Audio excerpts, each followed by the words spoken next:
Okay, well, let's start. We're on the roll. The assumptions of Marxism, the first one is materialism. There's nothing in the universe except matter. This is crucial because it would mean that even your ideas are physical. That means they're chemicals. So every idea you have is created by evolution, and your ideas are chemicals. And this is taught in a lot of universities. I went to university in Australia, where Greg lives, in Canberra. And I sat in a philosophy class in 1987, where they were trying to explain that an idea was a chemical reaction in the brain. Well, nobody's ever seen it. That's absolutely not based in science. And if it's just a chemical reaction, then you're not in charge of it. You can't think anything new. It's just, where does it come from? It just has a chemical reaction. I mean, so what does free will have to do with anything? You're not free either. So everything becomes machine. Everything in the universe is a machine. But who programs the machine? Who programmed you to think your ideas? So Marxism is a ridiculous view of human nature, but hey, millions believe it. So the second presupposition is that nature acts dialectically. Now, this is a key idea. What it means is 2 steps forward, 1 step back. And the idea is evolution is like a machine, okay? It clunks along in one direction towards communism, because they believe, Karl Marx had it right, they believe that every society clunks along biologically from slavery to feudalism to capitalism to socialism to communism. So that's what evolution's doing. That's matter, that's energy, that's everything. It's just clunking along towards this. The dialectic is that it clunks along, but it needs to be jolted every now and then. The dialectic is that things are moving along in a certain direction, and we can jolt the machine. We can give it a kick, like a pinball machine. You know, I used to play pinball, and if you shook it, it would sometimes do something different. So the only way Marx said we can speed up evolution, because we can't wait around, right? We can't wait for communism to come. It might be in a couple of thousand years from now. Well, guess what?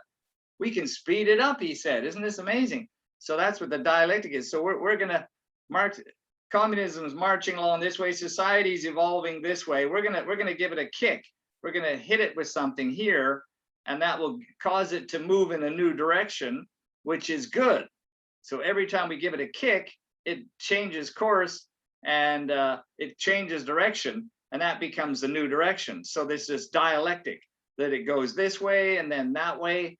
And he believed that bringing on a revolution is what was required to shake up evolution and cause it to take a new direction. So if it's clunking along in capitalism, how do we get to communism?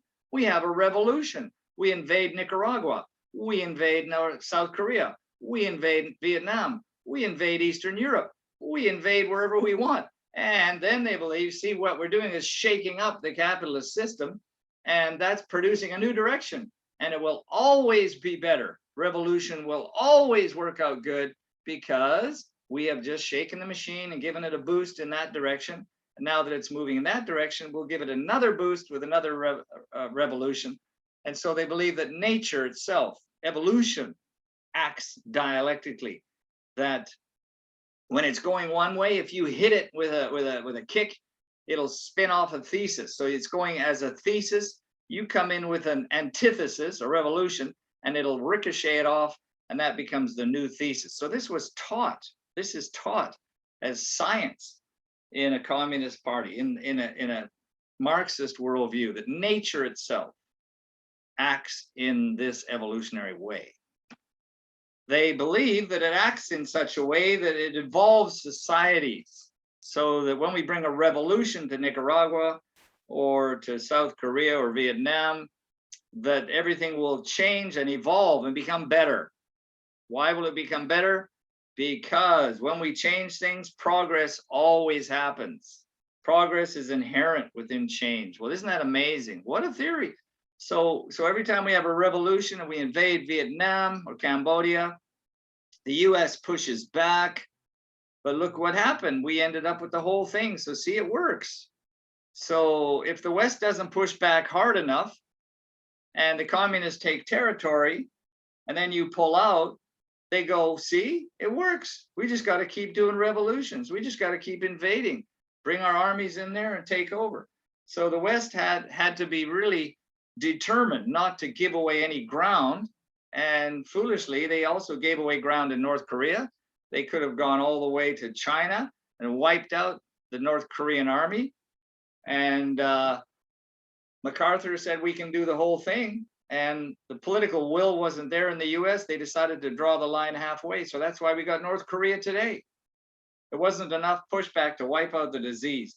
So same thing in Vietnam. You know, 2.5 million people were wiped out by Pol Pot after the US pullout. That is not progress. But to the Marxists, to Pol Pot, that was progress. Progress, because he wiped out these capitalist thinkers, 2.5 million of them, and they went straight, they put all the people into these fields as peasants and turned all of the people who could read and who had professions into rice farmers, because that was making everybody an equal worker. I mean, this is evil.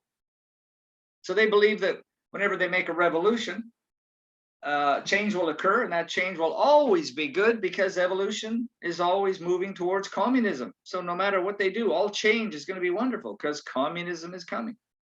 So this is a really demonic picture of history, of politics, of everything.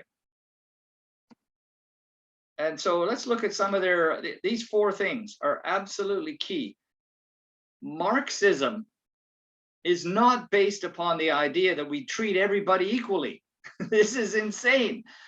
Definitions of Marxism today that, you know, everybody has their equal share is absolutely a false definition. This is what Marxism is here.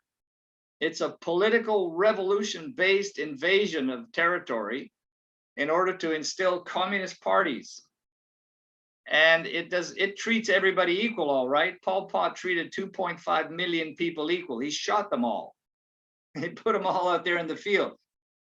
It is not biblical equality, equal values. The Communist Party has the highest value. You have no value. You're an evolutionary material. You're just simply tissue. And somebody asked Pol Pot, you know, what do you think about killing 2 million people? He said, well, it's just numbers. I mean, you know, these are just tissue, man. So it is not going to produce anything except what North Korea is producing today, dictatorships. All right, so let's look at some of their psychology. They believe in behaviorism, of course, because we're just tissue, that human progress is a result of controlling people's behavior. That's why they have all these slave camps, re-education camps, propaganda machinery. The Soviet Union called their newspaper Pravda, which means truth. There was no truth in it.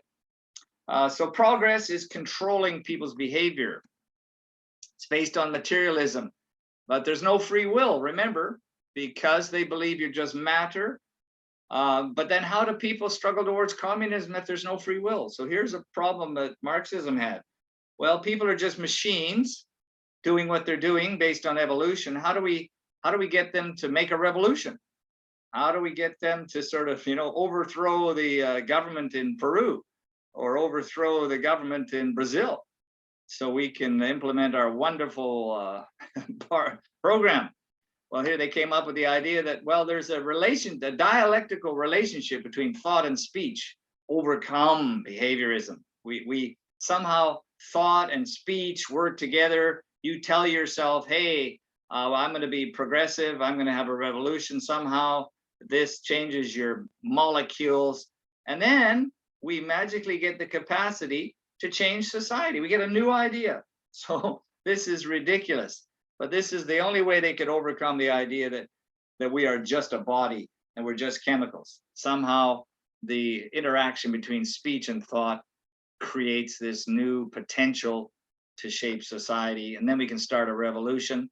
So free will then is not free will to do anything except this.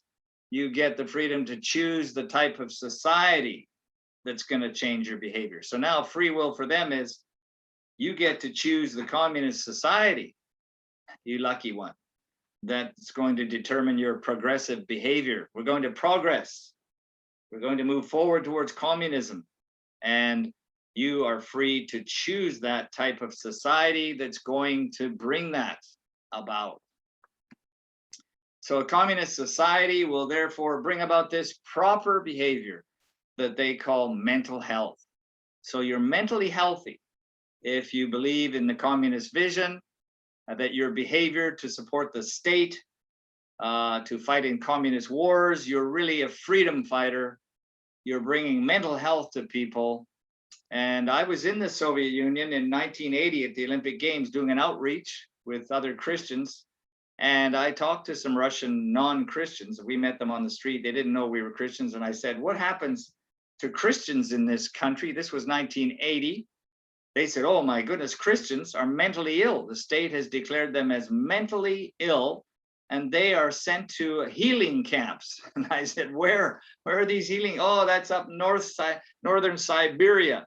These are what Solzhenitsyn wrote about, called the gulags. You know, these prison camps. Communists send away tens of thousands or even hundreds of thousands of people who don't agree with their mental health program, which is, comrade, you will be a progressive Marxist, or we're going to ship you off to the re-education camps. So these communist governments produced absolute evil, mechanisms of prison camps to retrain people to think the way they want them to think. Marxist law is all based on the absolute rule and control of the Communist Party. There's no such thing as democracy in any communist-led country, none. You will either follow the dictator's wishes, like Kim Jong-il, or you'll be shot. He's even shot some of his own relatives, his uncle, and others who didn't follow his absolute control.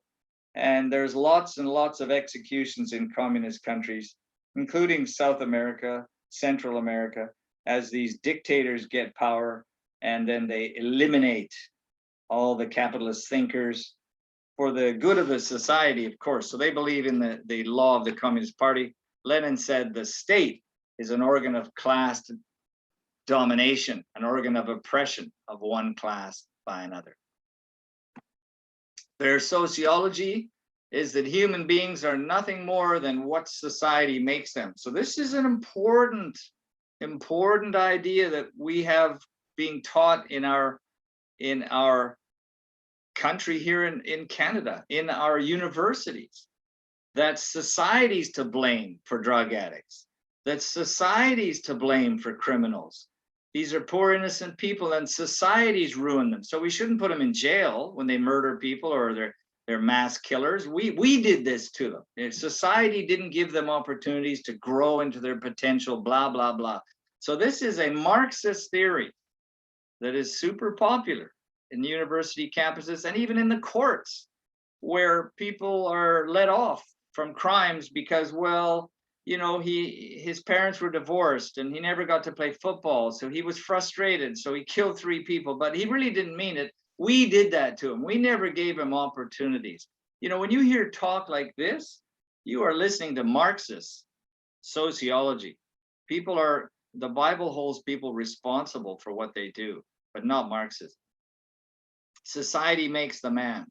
That's why they want to control society. That's why they need a dictatorship of the Communist Party to bring about the new perfect thinking man. So we must eliminate churches because they're a bother. They teach people to think of God. We need to make people think of the Communist Party and the future utopia that's coming. So in their sociology, our material conditions will determine what we become, not our own aspirations. So this is really powerful, and it's used today in many university campuses in the West, that we have to change society first and then everybody will be happy. So nobody's ever happy because there's so many victims. Feminists preach that females are victims, homosexuals preaching that homosexuals are victims, transgenders preaching transgenders are victims, natives preaching that natives are victims. And so because we have all these victims, we need to change society. So all these people, all these groups will feel safe. This is a form of Marxist revolution. It's called, and we're going to get to it, it's called cultural Marxism. Religion's a stumbling block. Marxist sociology is a literal war against the church. And the care of children is the role of the state, not the parents. And I saw this in 1980 when we went to a school, a primary school in Moscow, and we asked the teacher, well, what about the parents? And she said, oh, the parents don't have any role in raising children. That's the job of the government. The state raises children to be perfect citizens. Parents can ruin kids, they said, especially if they teach them religion. So we were sitting there in Moscow in 1980, listening to them tell us the state runs and trains children. And they said, if parents ruin their children or try to ruin them, giving them Christianity, the children will be taken away from the parents and they're trained by the state, and the parents are sent to Siberia because they're mentally ill. Well, I'm telling you, people, in our society here in Canada today, a pastor was in prison because he's not following the state, which said, not, well, there's one pastor who opened his church. There's a father in British Columbia who is in jail because the government authorized his 14-year-old daughter to get chemical and physical transition to turn her into a boy by having her breast cut off. And the father said, no, she was born a girl and I'm going to call her by her name. The court said, no, the girl has rights to do what she wants. You're going to jail if you try to stop this. And so he went to jail. So the state is taking on a role to encourage 13 and 14-year-olds to have surgical amputation of their parts. They can't buy a cigarette, they can't drive a car, they can't buy a bottle of wine, but they can cut off their body parts. And the state is protecting that. That's an absolute unthinkable thing that has come upon us as we are giving the state far too much power to determine where we go and what we eat. And this COVID-19 thing, even though it is a real infection, or it's not an infection, it's a virus, the political reality of what's going on is way beyond the treating of a pandemic. It's moved into dictatorship and political control over people's freedoms. And we have to be extremely careful about this. But anyway, let's look at their socio-political objectives. Because Marx believed that we are God, he also believed we must, let me move my picture here. We must seize control of reality and shape it to our own special specifications. So we have to take action to seize and control what goes on in our cultures. Because the institutions of society rested, this is before, have rested previously and do now on a foundation of theism in Canada, the US, etc. Marx determined to change all social institutions and reestablish them on atheistic foundations. So when you see people in America and Canada and other Western countries talk about removing the biblical principles and becoming a secular country or a progressive country under the UN or something, you are seeing part of this socio-political objective of removing any foundation of theism.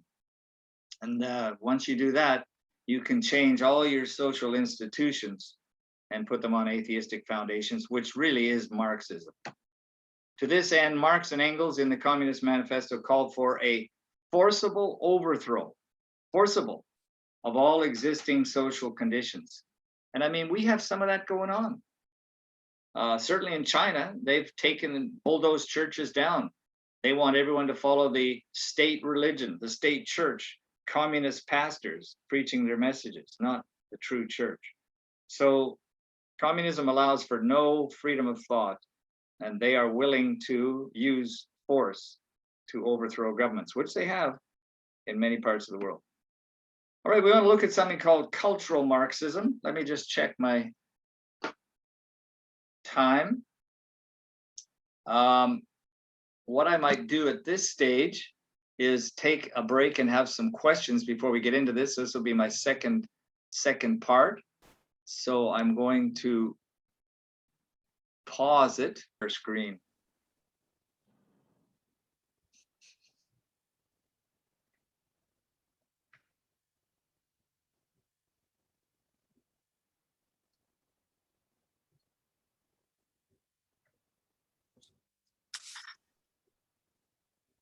Okay, let's look at this idea of cultural Marxism. We know what political Marxism is. It's a Communist Party attempting to threaten using military force. You think of what China does to threaten Taiwan, to threaten Japan, to send its navies out there to threaten the US for keeping watch over the Pacific. I mean, the communist Chinese or the communist Russians or North Koreans, they've never ushered in any freedom in any country in the world. So I do not know why we don't make Marxism one of the main topics of teaching in our education system so that young people are aware of this philosophical worldview disease called Marxism. It's never worked. It produces dictatorships. It has slaughtered hundreds of millions and people don't even know anything about it.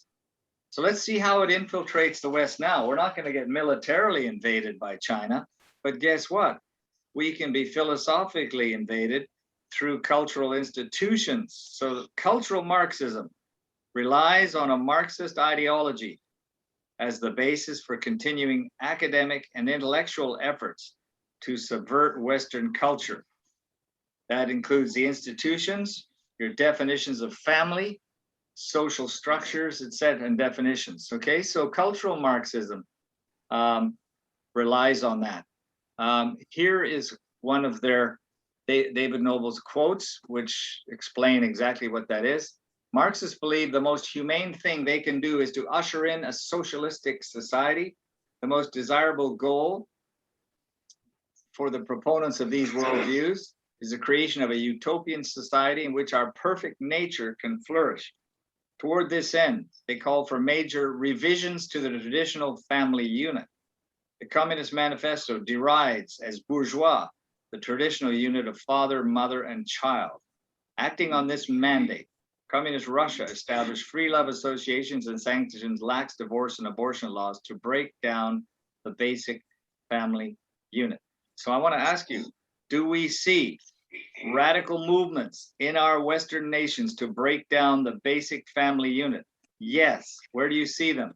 In the courts and in the government. We've legalized same-sex, quote, marriage. We've legalized lesbian marriage. Polygamy is coming next. The definition of marriage has been shifted to some sort of a agreed contract between, well, whoever. So this is the breakdown of security for children, because a child, every human, has a biological male and female parent. So if you're raised by two biological males, you will never have a healthy, balanced child who understands the role of a father or mother. But anyway, Marxism seeks that. They are dominating university departments. And I have a book here I'm just going to refer you to. Let me just say that I sat under Marxist professors in 1991 when I did my master's degree at the University of Sydney, Australia. And they were pro-communist, anti-American. And I said to them, well, how can you be so pro-communist given the slave societies they produced? And they said, oh, it's all America's fault. If America would disarm, the Russians would be peaceful. It's just that they feel threatened. I thought, what a bunch of nonsense. And this was in the political science department at the University of Sydney. Okay, I got a book here. I don't know if you can see it. I think it comes out backwards. Greg, can you read that? Or is it backwards on the screen? No, it's not backwards. Fine. It says The Professors, right? Mm-hmm. Yes. Okay. This is a great book. David Horowitz was a radical leftist who saw the light and came and started writing and exposing Marxist ideas. He's written this book, The 101 Most Dangerous Academics in America. Okay, I'm just going to quickly pull a few of these up. And he has actually named them, named the universities. I don't know how he didn't get sued, but he didn't get sued because he told the truth. He names them and then specifically states what courses they teach. So let me just read this to you. Professor Bettina Aptheker, University of California at Santa Cruz.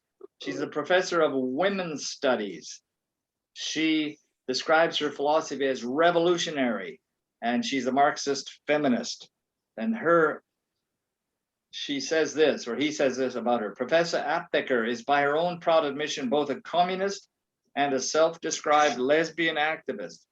Her introductory course at University of California, Santa Cruz on feminism, which she taught since 1980, turns Marx's historical materialism, the idea that society progresses through successive stages from feudalism to capitalism to socialism. She turned that into a theory of sexuality and turned sexuality into a species of political consciousness raising. Aptheker's course describes lesbianism as the highest stage of feminism. You want to take a course with her? University of California. Let's look at another one in here.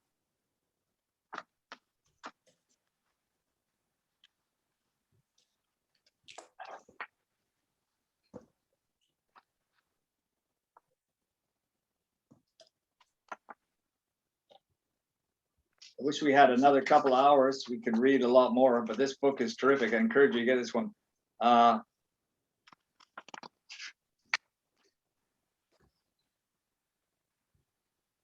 Okay, so Professor Stanley Aronowitz, City University of New York, professor of sociology.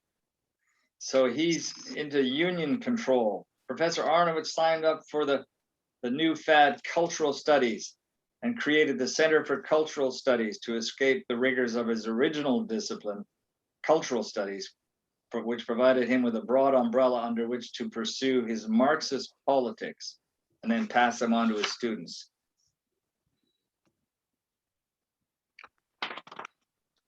Professor Regina Austin, University of Pennsylvania.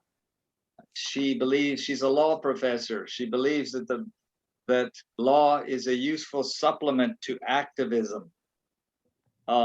She endorses a theory that's being taught and used today in our school district called critical race theory. Critical race theory, here it is right here. And we have just had somebody in our school district provide a government-sponsored seminar on anti-racism using critical race theory.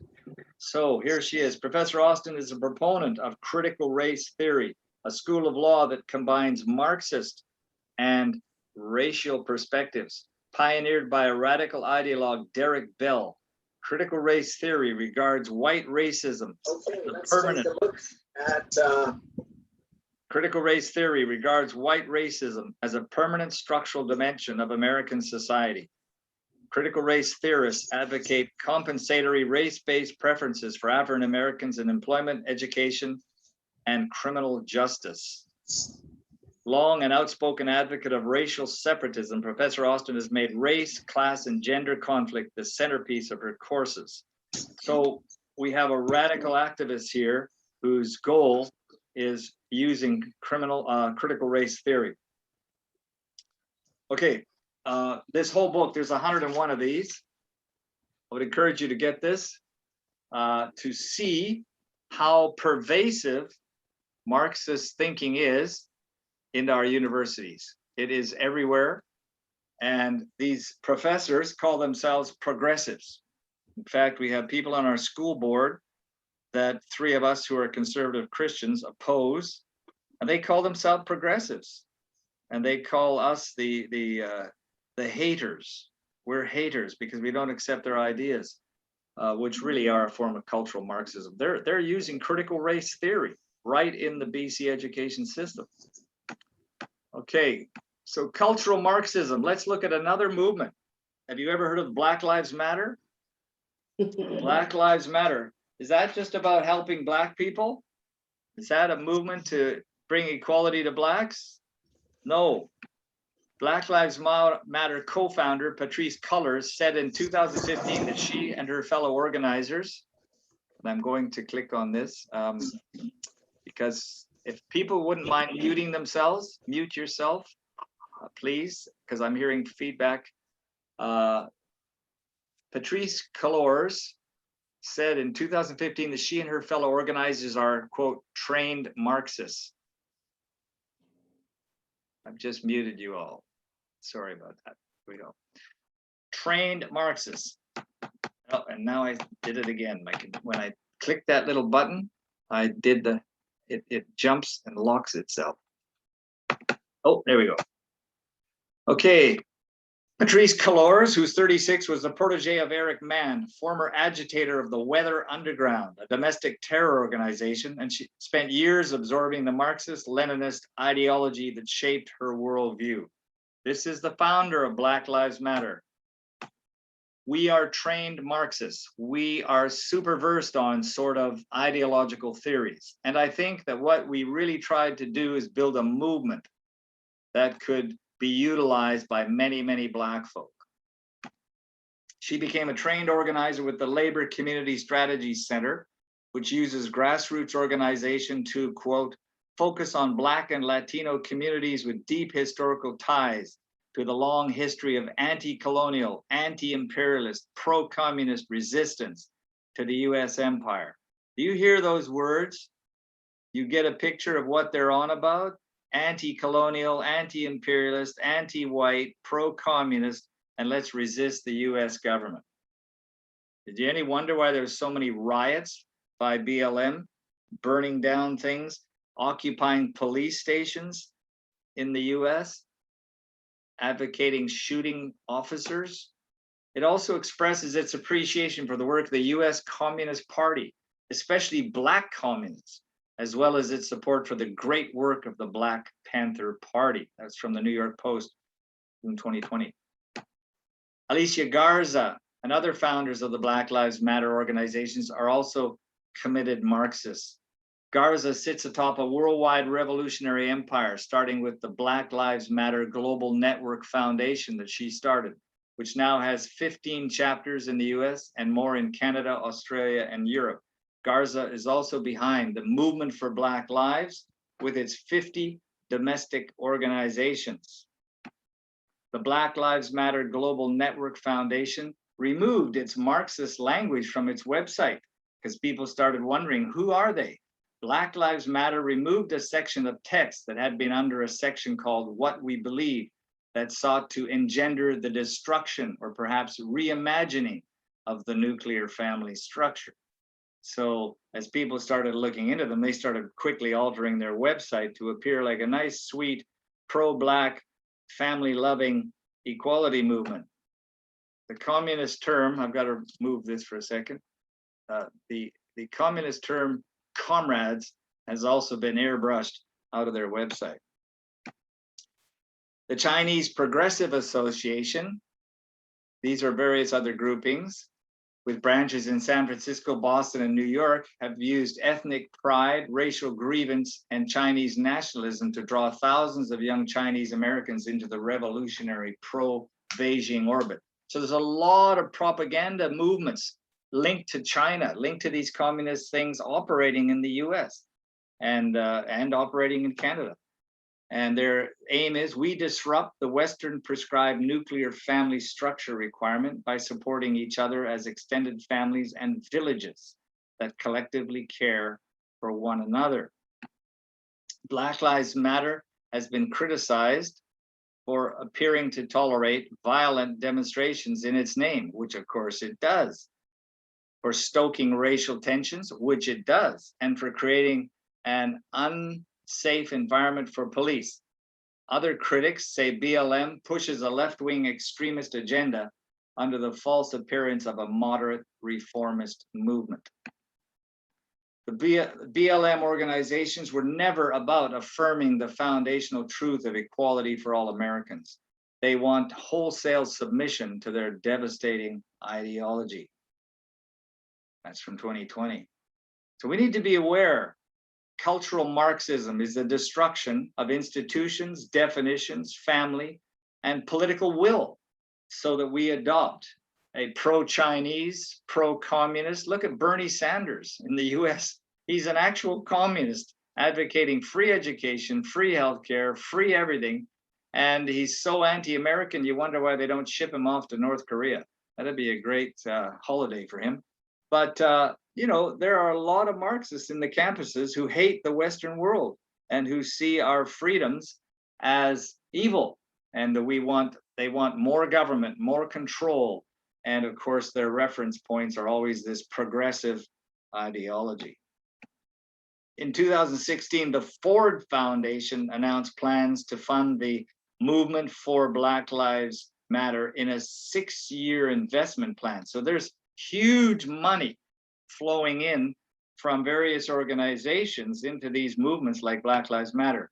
The Democracy Alliance was created in 2005 by a handful of major donors, including billionaire financier George Soros and Taco Bell heir Rob McKay, to build a permanent infrastructure to advance liberal ideas and causes. Donors are required to donate at least $200,000 a year to recommended groups, and their combined donations to those groups now total more than 500 million. Members also give heavily to Democratic politicians. So there's massive movements, and they use names like Democracy Alliance, which is nothing to do with democracy. They are promoting organizations who are seeking to undermine biblical values, biblical family definitions in nations in the West. It's only the Western world that stands between either communism or Islam from dominating many more countries. How about some financial supporters of Black Lives Matter? How about this? These are on websites. These are some of the financial supporters. Microsoft, I don't even know some of these countries. We know Peloton, Reddit, Robinhood, Airbnb, Bumble, Cisco, Grubhub, DocuSign, DoorDash, Ease, Etsy, Grindr, IBM, Uber, Tectonic, Shopify. I mean, these people are pouring in a lot of money into this movement.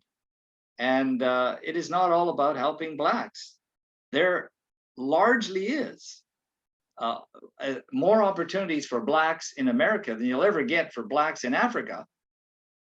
You know, they've had a Black president. More Blacks are multi-millionaires in sports than anywhere else in the world. More Black governors, Black universities, isn't that? So we've got to be careful not to listen to a Marxist analysis of social problems. Let's listen to it. Is there injustice? Yes. Is there injustice against races? Yes. But I pointed out to some Asians the other day, the most racist nations are Asian.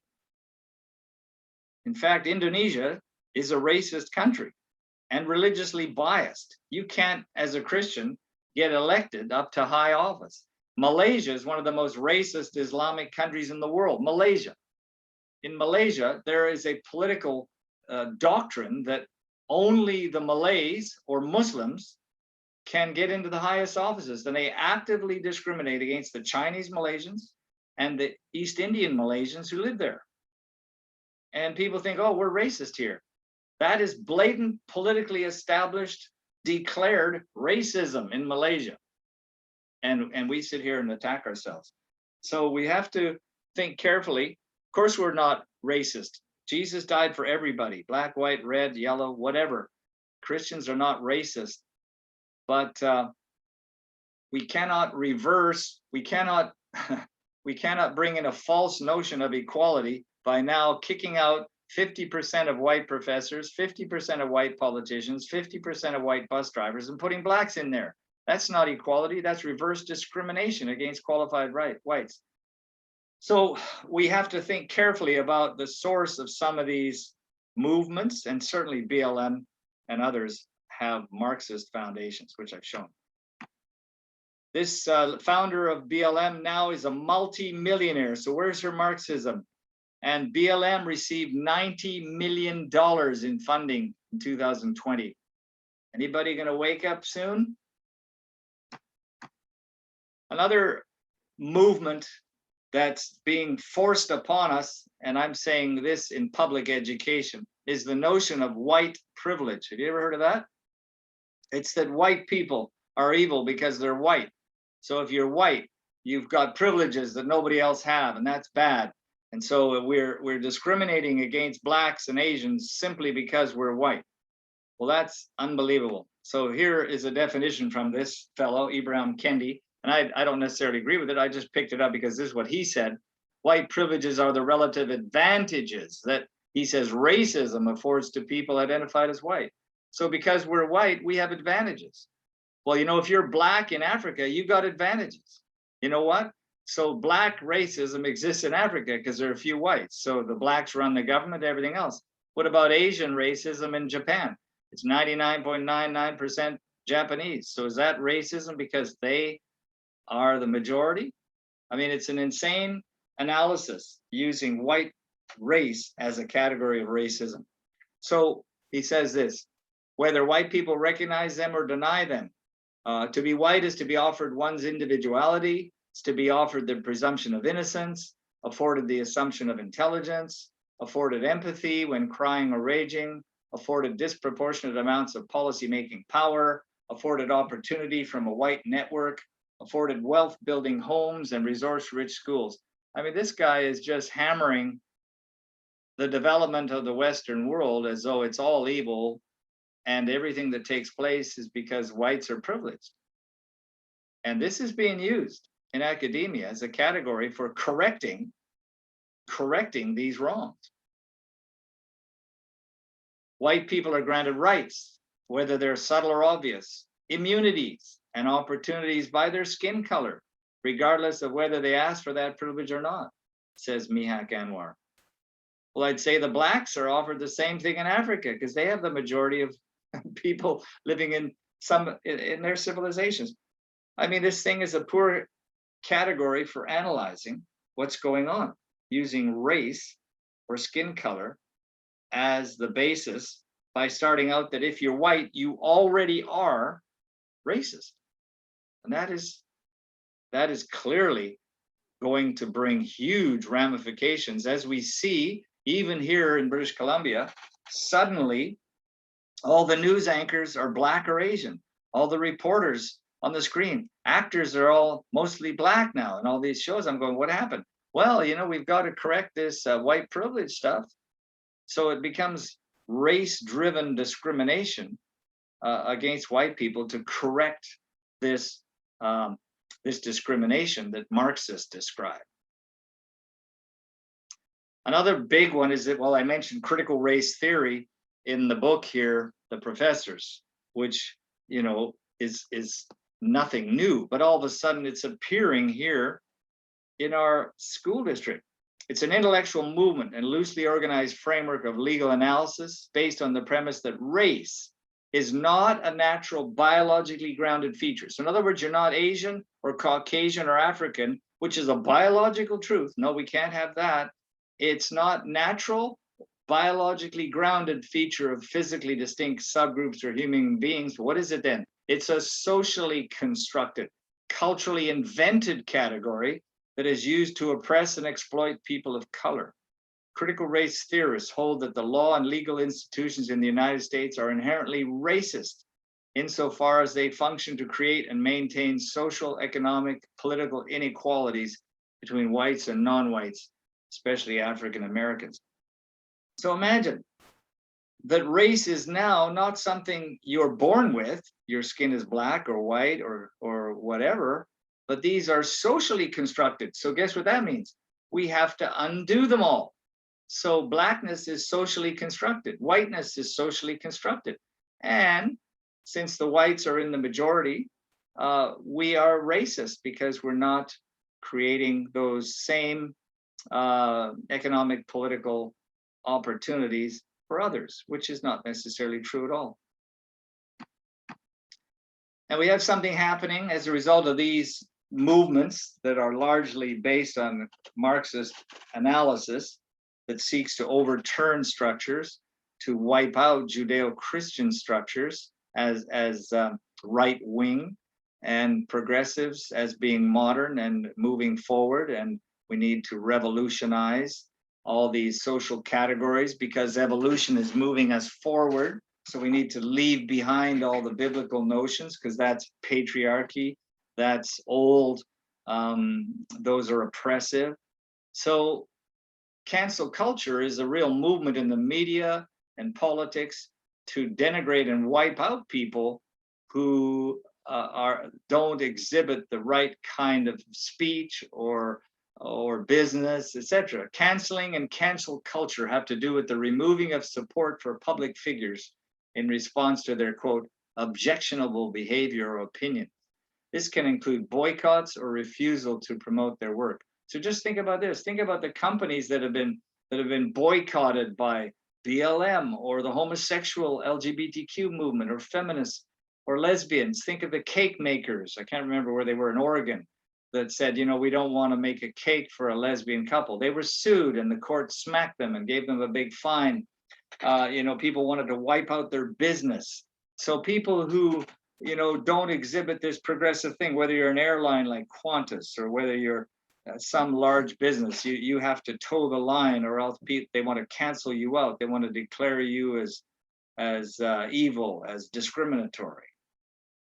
So this is a big, powerful pressure upon corporations to put up rainbow flags everywhere. You know, the RCMP put up a rainbow flag in their flagstaff here in one of our cities. And people said, well, wait a minute, why are you putting up the rainbow flag? I thought we should have the Canadian flag up there. Oh, we want to show that we're not discriminatory. Well, you know what? The rainbow people, the LGBTQ movement, is a political movement. Now, God treats us all equally, but they shouldn't have their flag raised over and above the Filipino community flag or the Native Indian flag or the Christian flag. So when you have government bodies endorsing one group as though they need to be treated more equally, you're creating political correctness where, you know, there's movements to paint rainbow sidewalks all over our city. And, you know, if you don't, then you're anti-LGBTQ, which is not true at all. We value people equal before God, but not all political ideologies should be treated equally. And any movement based in Marxism that wants to eradicate a Judeo-Christian concept or view or tear down a statue. You know, we've got people here in Canada tearing down statues of people who established Canadian government because, you know, they didn't like him. He said something in a book one time, so we have to cancel him out. So we got to rename sports arenas. We've got to rename parks and streets because there might have been somebody that one of these cancel culture people didn't agree with. I mean, this whole thing is the revisionist history.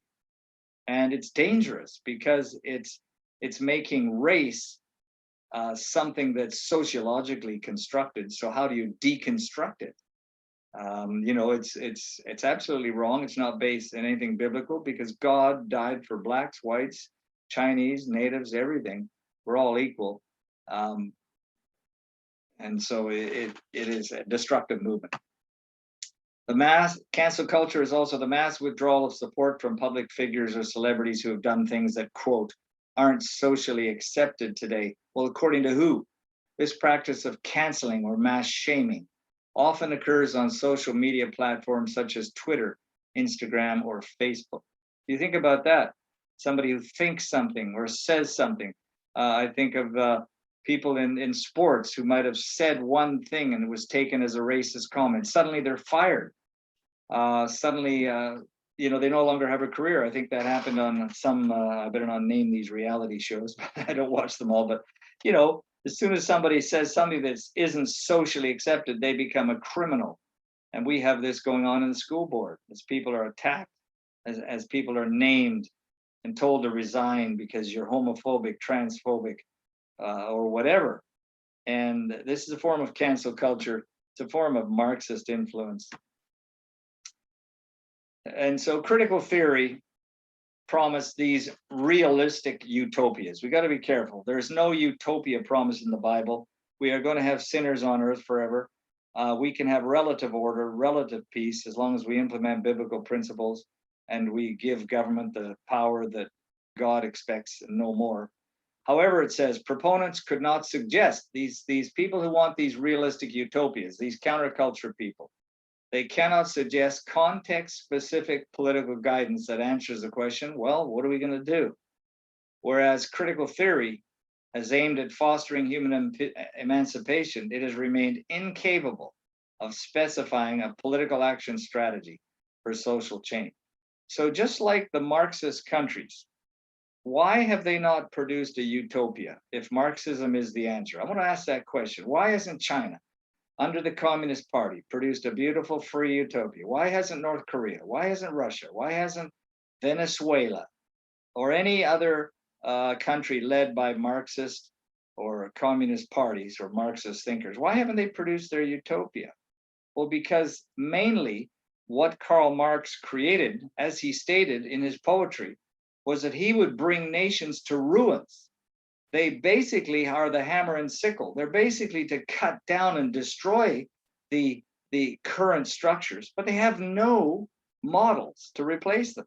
So when you listen to these progressives, they just want to destroy family, destroy foundations, destroy the economy, give a universal basic income to everybody, but they got no idea how to generate wealth. They got no idea how to build a nation, how to maintain freedom for all people, including religious freedom. So we should not throw away our constitutions and our biblical values just because we get somebody come along and say, well, it's all evil.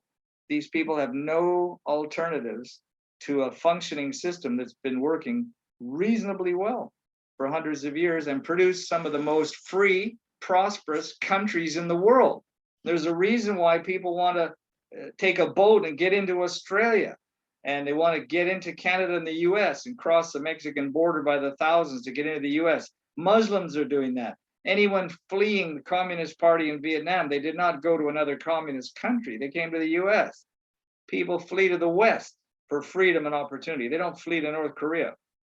They don't flee to any Muslim country because these people's nations are not founded on Judeo-Christian definitions of freedom, definitions of opportunity. And the institutions are not structured in a way that gives people opportunity. You have to pay your dues to the Communist Party. You have to be connected to the big boss, or you got to pay your corruption fee or whatever. It's all based on race in Africa. It's based on whether you're Islamic in Muslim countries, based on whether you're in the Communist Party in communist countries, etc. This was not the way the West was founded, because Christianity enabled anyone to succeed if you wanted to work hard enough. It did not view race as a problem. And we must not be too quick in abandoning the foundations of the Western world, because folks, it can get worse. We can move from freedom into a dictatorship, and we're moving that way partly now. And especially if we allow these international progressives to dictate, especially China and other communist countries, dictate what you'll do with your economy. They're buying up huge chunks of the Western world, including Australia's milk industry. They own the biggest farm in Australia. They're controlling the means of production, which is what the communists want to do. They want to control the means of production. So they're buying up Canada's oil wells, buying up technology companies. The Chinese government has trillions of dollars in excess because they own all the companies. So we should not be funding everything in China, doing all our business with China, because they will dictate the terms upon which you will have trade with them. And that's not a good thing. All right, so I've got just a few minutes left of time. I've got time to do this chart. This comes out of David Noble's book. I'm just going to summarize it quickly. We didn't cover every area, but comparing biblical Christianity with Marxist Leninism, we are theists. We believe in God. They are atheists.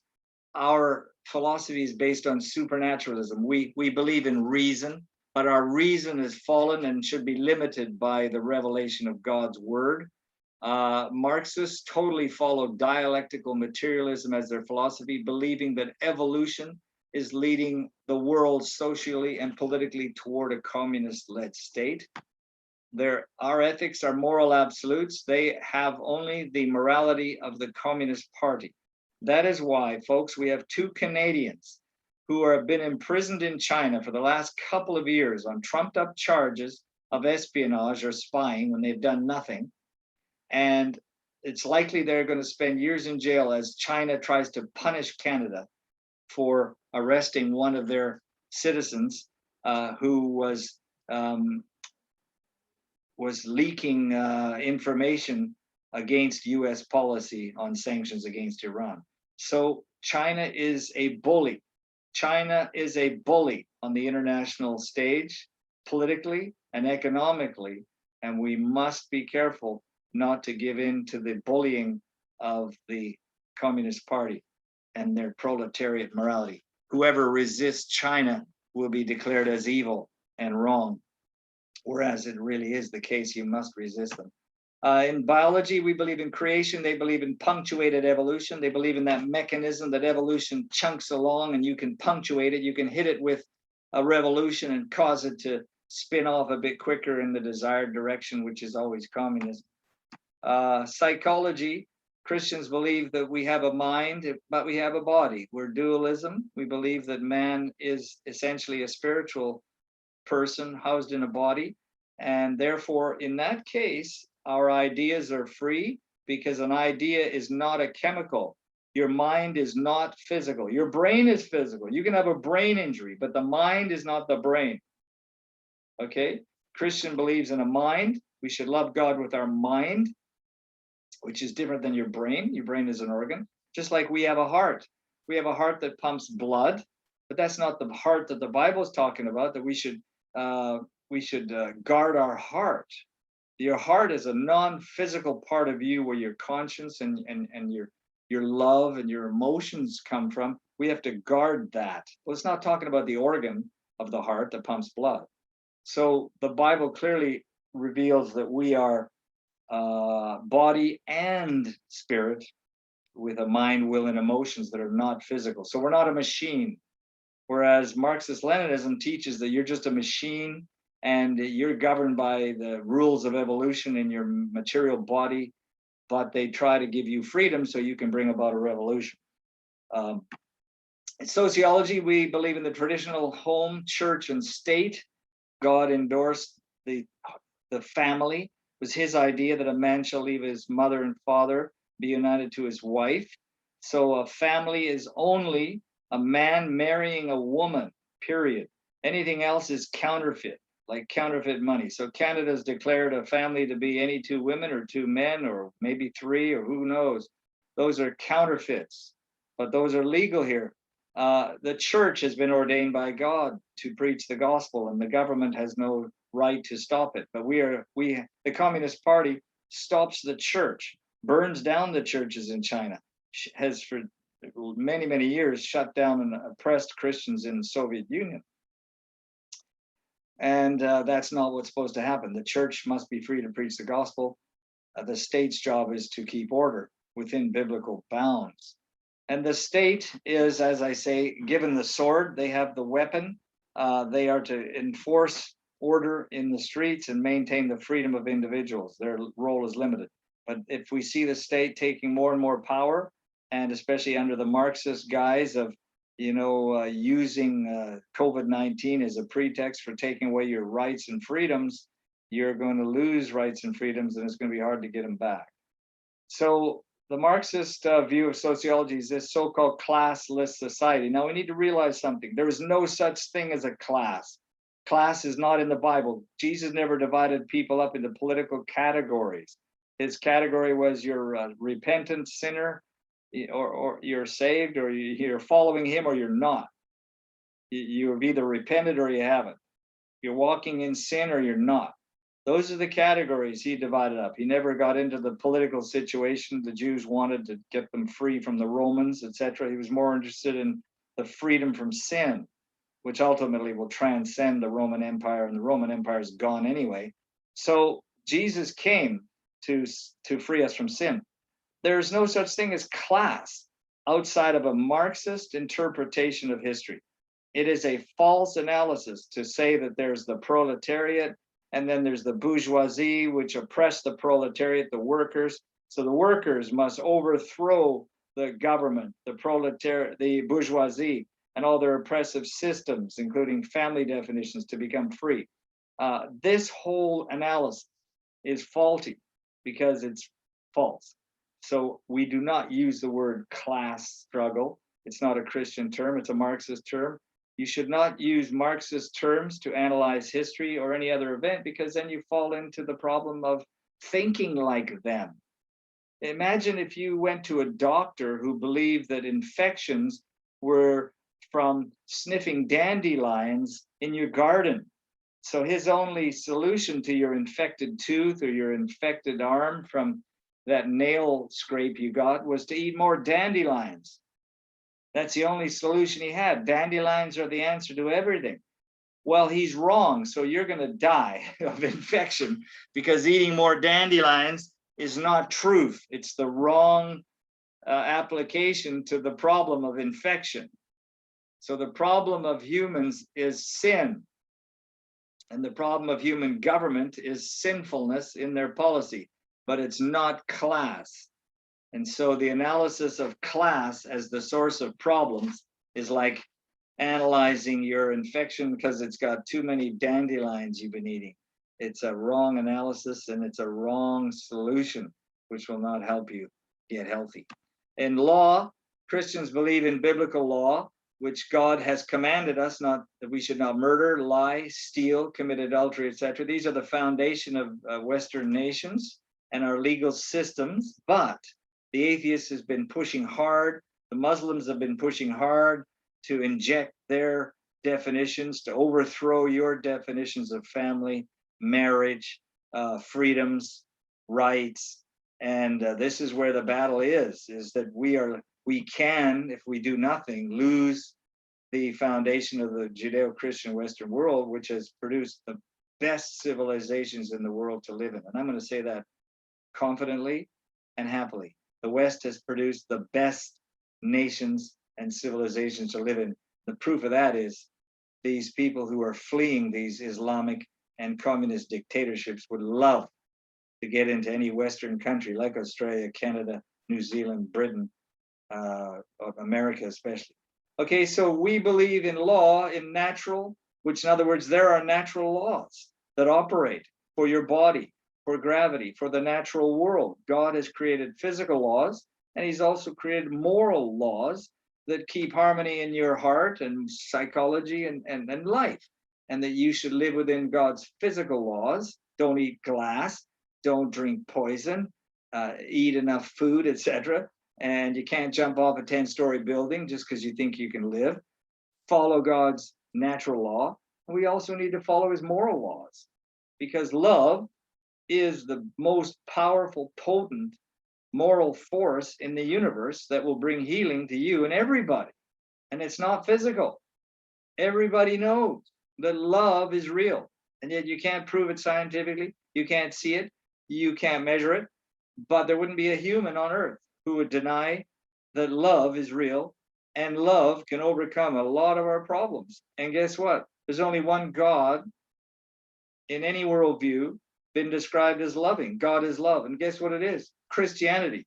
Allah is not primarily loving. He's powerful. He's a God like one of the Greek gods who'll smack you over the head if you don't do the right thing. But the Quran does not talk about Allah as loving. He's a conquering deity like Thor. And some of the stuff Muhammad did, like sex slavery, and married a 6-year-old and had sex when she was 9, and had untold numbers of slaves, and beheaded 900 men of the Banu Qurayza tribe in 628.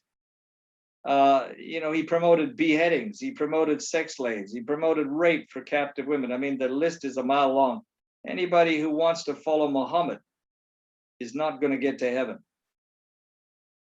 If you follow Jesus Christ, you will get to heaven, because he's the only one who rose from the dead.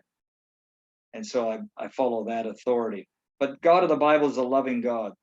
And when we point people towards that fact, then people will see the truth and forget these other worldviews like Marxism, which can offer you nothing. Marxism can offer you nothing but the destruction of your own society. Just look at North Korea. What model can they give us? Which model, which country would you want to live in that's run by a Marxist leaders or a communist party?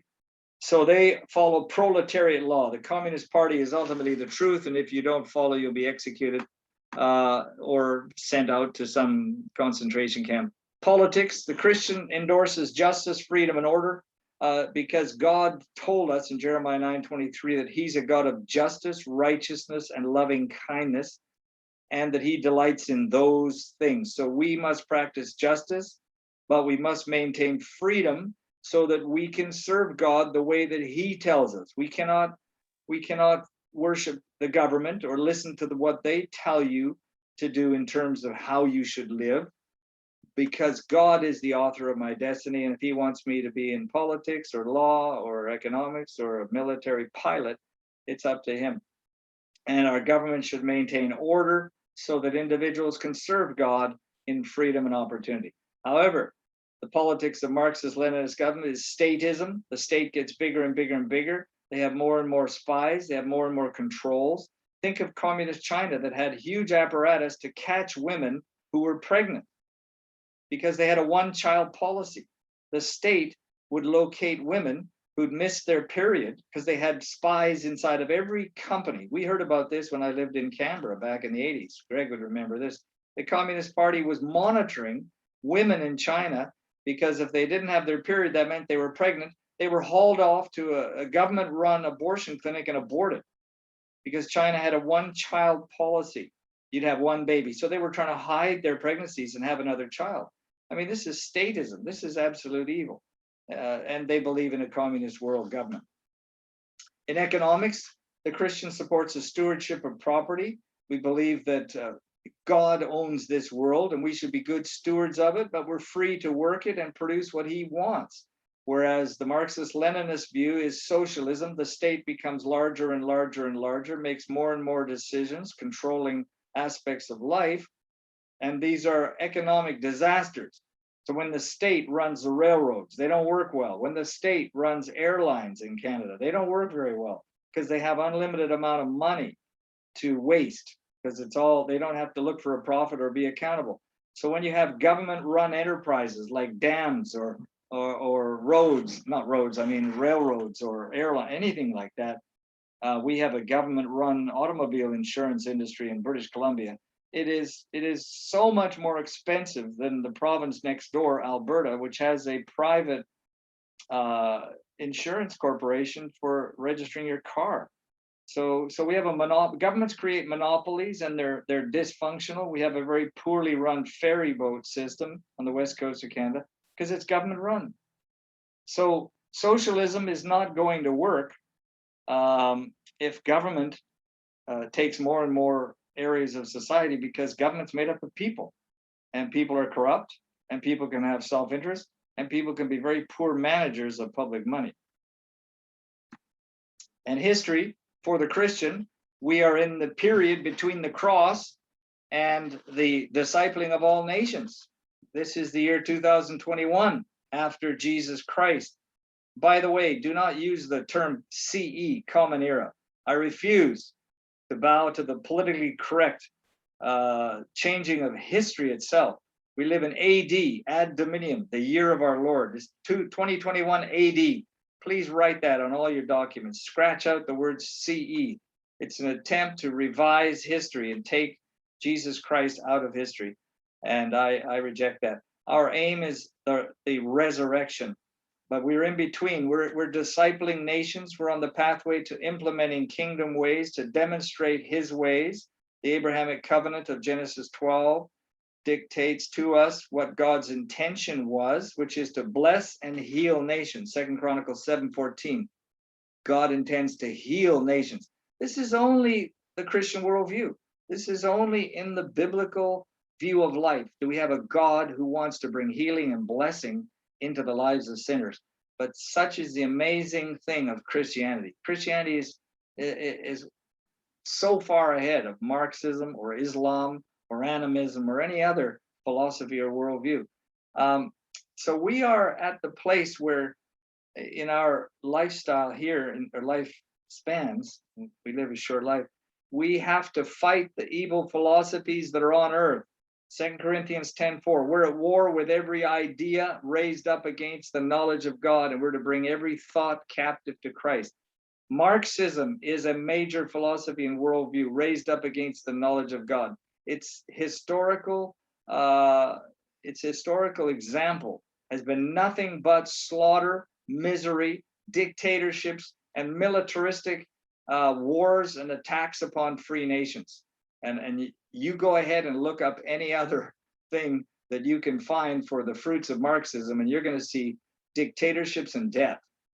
So we must expose this worldview. We must not allow it to penetrate our our universities and definitions. We need biblical education, which at least teaches about Marxism in the right light, instead of tell us that, you know, Che Guevara and Marx were liberators. That's like saying Muhammad supported women's rights. You got to be kidding, you know. So we have to stop teaching the lies of Marxist professors, like in this book, The Professors. You better be careful if you're going to go study under these people. At least know what they're going to teach you. I don't mind listening to Marxists because I can critique their ideas based on reality, the reality of what they produce.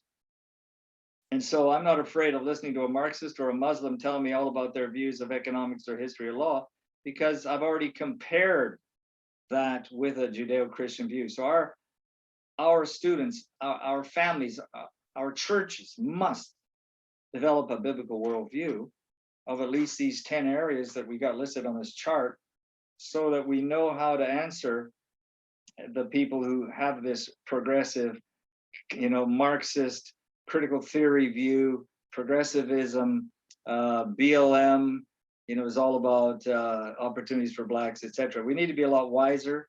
We need to realize we can become captured by an ideology just like that, by an idea or philosophy just like that. And pretty soon Christians are supporting these philosophies and spouting them in their churches, and fail to realize what we're here at this time in history to do is to expose philosophies. Ephesians 5 says, do not participate in the unfruitful deeds of darkness, but expose them. So I guess you'd say I'm exposing some of this stuff here. I hope we follow it up.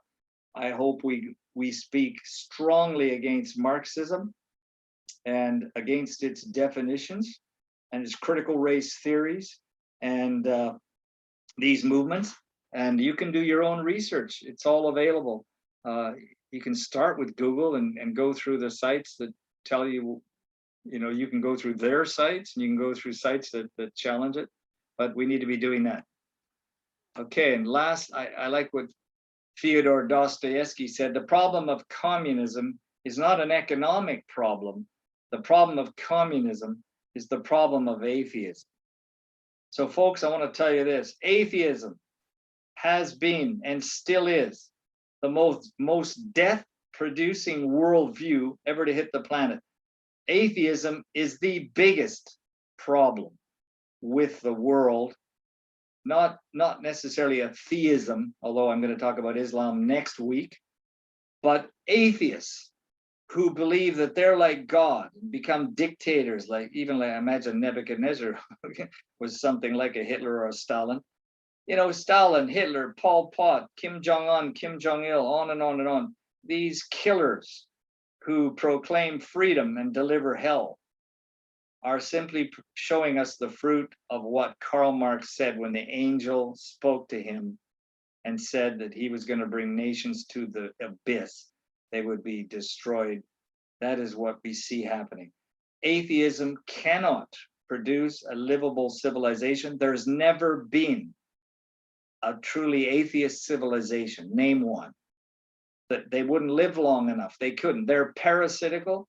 They live off of a healthy body, like a leech.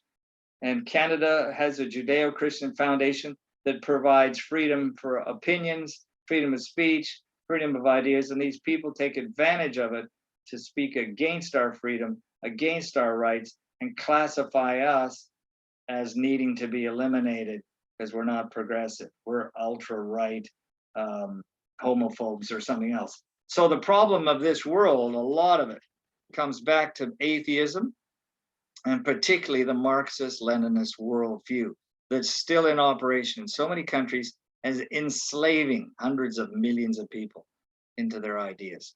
And finally, I want to end with this statement. Marxism is a good idea on paper that never worked in practice, and it never will, because if you're going to start with atheism, you're always going to end up in totalitarianism. It's as simple as that. Okay, so here's how I want to leave that one there. Well, I'll give you this last little thing. I think this is a useful thing about democracy. People move from bondage often to spiritual faith, from faith to great courage, from courage to liberty, from liberty to abundance, from abundance to complacency, from complacency to selfishness, from selfishness to apathy, from apathy to dependency, and from dependency back again into bondage. I think we can see ourselves in the Western world, partly, in the last part of this, where we've moved from selfishness to apathy to dependency.